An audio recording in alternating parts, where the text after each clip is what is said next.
Казвам се Лора Петрова, на 25 години и съм от град Белене. Занимавам се може би от 15 години с футбол.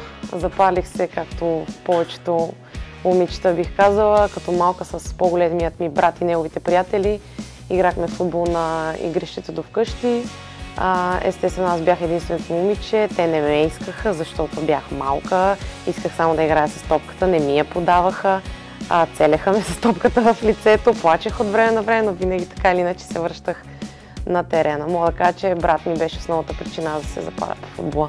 А какво те мотивира да продължиш, въпреки затрудненията, с които си се сблъсквала? Страстта. Това чувството, което изпиташ, когато играеш футбол.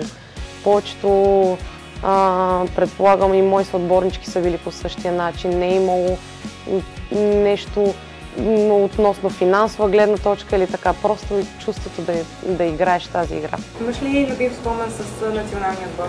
Любими спомени много имам с националния отбор, но така най-хубавия мога да кажа, че победата ни над отбора на Северна Македония на турнир в Турция. И можеш ли да споделиш със себе си нещо извън футбол? Какво обичаш да правиш? Да, обичам да съм сред природата, много обичам животните, всякакъв вид животни. Много обичам селската работа. Аз съм от малък град, израснала съм с селска работа. Обичам да съм покрай семейството си и да правим различни неща, като буркани и така нататък. Много обичам също така свиря и на китара. Не съм толкова добра, но се опитвам в някой друг тон. И последно за финал, какво би казала на момичетата, които първо се захващат с футбол? Футболът с бързи темпове се развива в последните години.